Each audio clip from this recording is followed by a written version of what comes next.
Assalamualaikum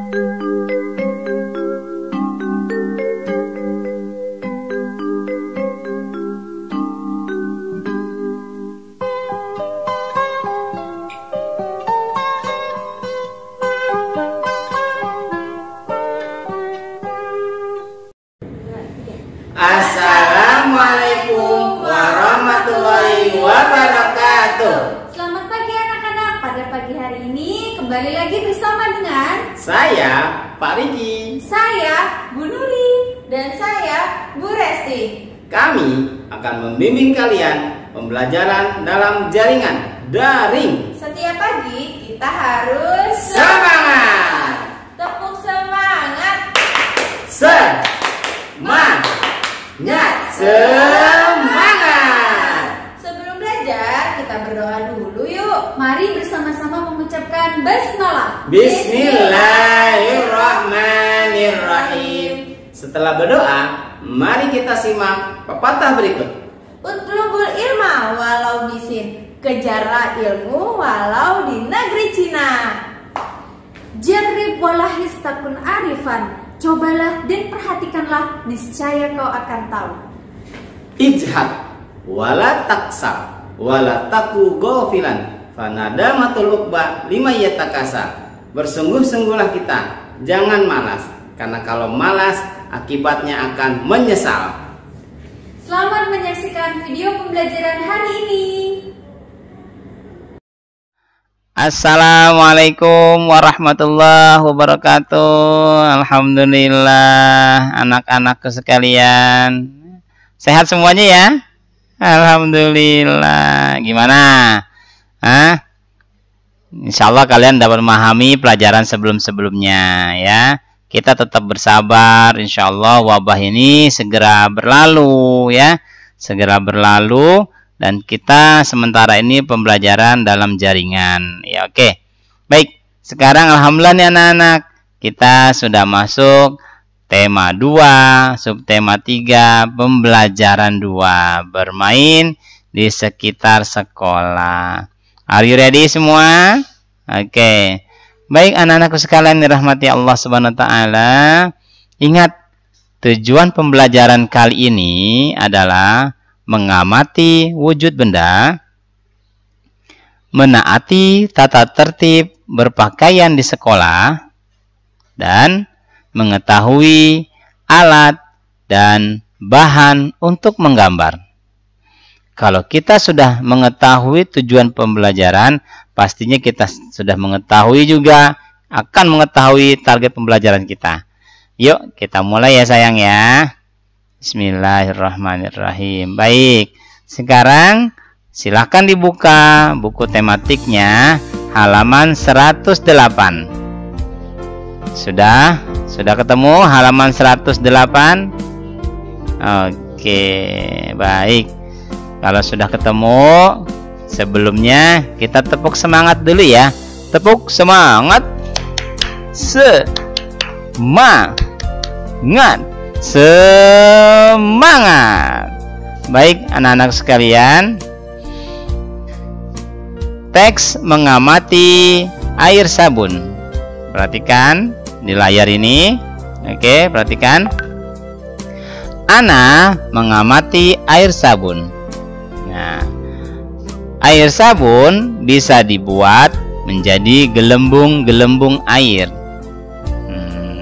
Udah pernah nyoba kan? Nanti kalian bisa coba deh di rumah. Habis ini boleh. Sabun batangan ya, terutama ya. Sabun merupakan wujud benda padat. Tuh, ya bener kan? Mau sabunnya apa aja, sabun batangan itu benda padat ya. Dan air merupakan wujud benda cair. Jika air dituangkan ke dalam gelas botol, bentuknya menyerupai gelas ya. Dan gelembung-gelembung air adalah benda gas. Jika telah melayang dalam waktu lama, maka akan pecah. Nah, jadi kalian bisa nanti coba di rumah ya. Ya, sabun. Nah, ingat ketahuin dulu. Sabun adalah wujud benda padat. Dan Air adalah benda cair. Pak, aku mau bikin gelembung-gelembung, Pak. Gimana? Dan ingat, gelembung-gelembung air itu adalah benda gas, dan dia dalam waktu lama akan pecah. Tek. Nah, bikin aja. Pak, boleh nggak aku pakai sabun batangan? Boleh. Pak, aku mau pakai sabun cair. Boleh. Yang penting pakai sabun, ya, air sabun. Ya, kamu kalau sabun batangan kamu biasa tambahin air, kamu untel-untel dikit apa? Ya. Habis itu kamu tiup. Nah, dari tangan kamu aja udah bisa. Pak, aku pakai sabun cair. Boleh, nggak apa-apa. Sabun cairnya dituang, kamu tambah air sedikit saja, lalu kamu tiup pakai tangan bisa.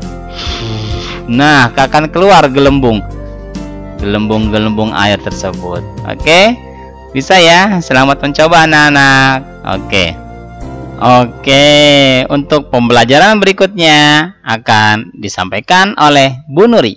Silakan Bu Nuri. Terima kasih Pak Riki atas penjelasannya. Nah, kali ini kita lanjut belajar. Silakan dibuka buku paketnya halaman 111 sampai 112.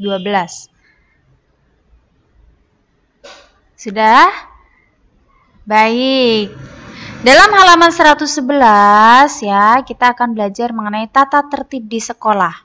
Nah, seperti yang kalian ketahui ya, pasti di sekolah atau kalian punya tata tertib di rumah juga. Nah, aturan dan tata tertib di sekolah pun juga ada. Nah, yang pertama, yang paling harus kita ingat adalah tentang disiplin, yaitu jangan sampai datang terlambat, harus tepat waktu datang ke sekolah. Itu tata tertib yang pertama. Kemudian yang kedua, lihat gambarnya.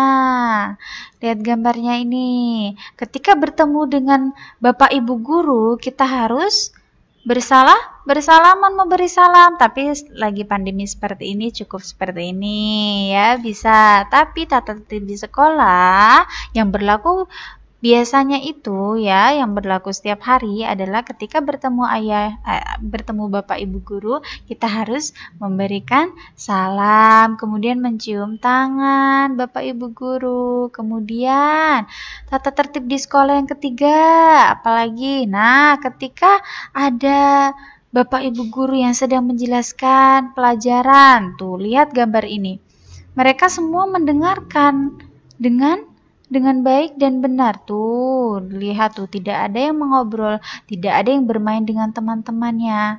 Ya, yang terakhir tata tertibnya, apalagi membuang sampah pada tempatnya, tidak di sembarang.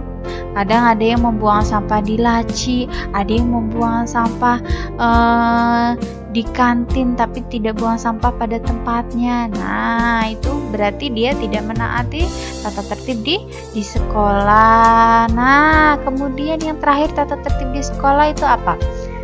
Pasti memakai seragam sekolah. Tuh, dilihat gambar ini.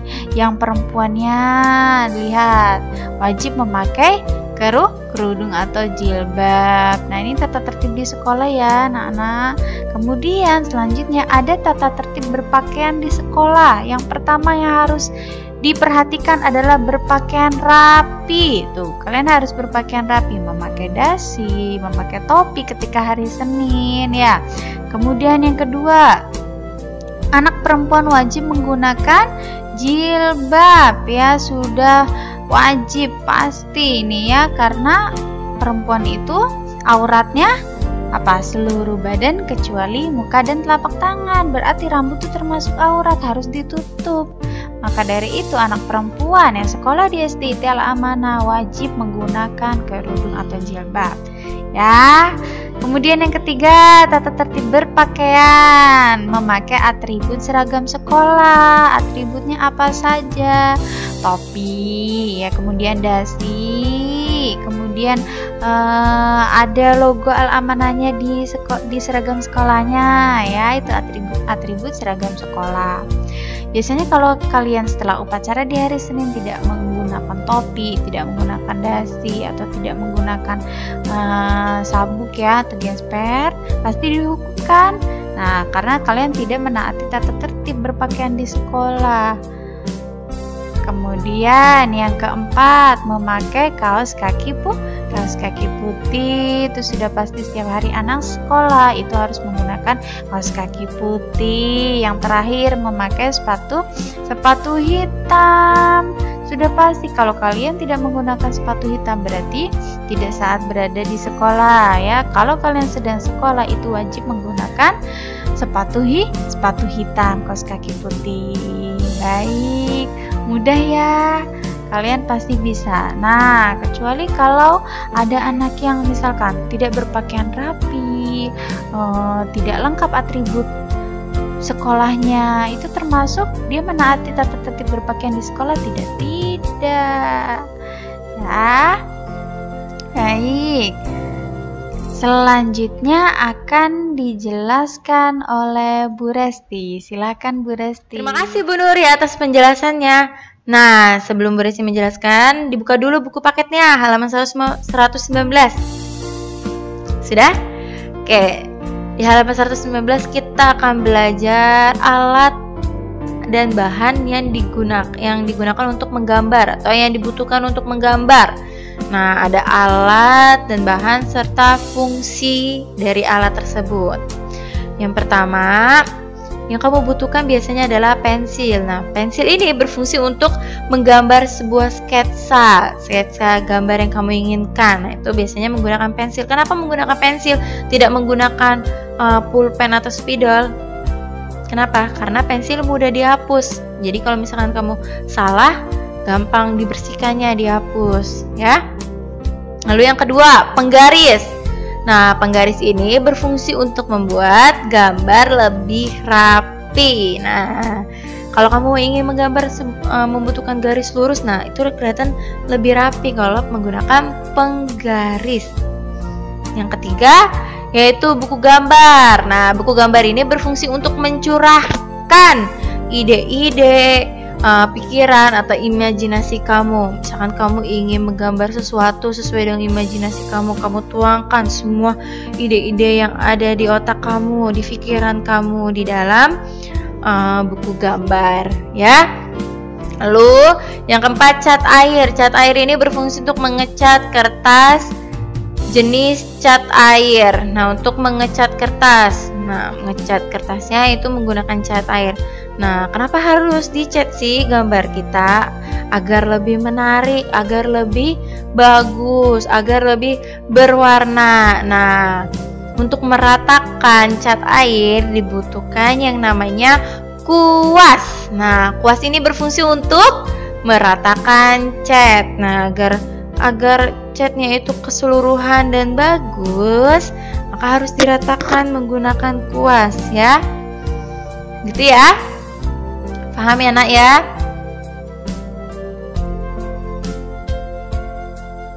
Selanjutnya, oke, cukup sekian penjelasan pembelajaran hari ini yang sudah tadi dijelaskan oleh Pak Riki, Bu Nuri, dan Bu Resti. Semoga anak-anak sekalian dapat memahami dengan mudah. Terus berlatih, jaga kesehatan, jaga sholatnya, dan tetap semangat dalam menuntut ilmu. Itu saja yang dapat Ibu sampaikan. Wassalamualaikum warahmatullahi wabarakatuh. Bagaimana pembelajaran hari ini? Semoga kalian bisa memahaminya ya. Amin. Tetap semangat ya. Amin. Mari kita akhiri pembelajaran hari ini dengan mengucapkan hamdalah. Alhamdulillahirabbil alamin. Wassalamualaikum warahmatullahi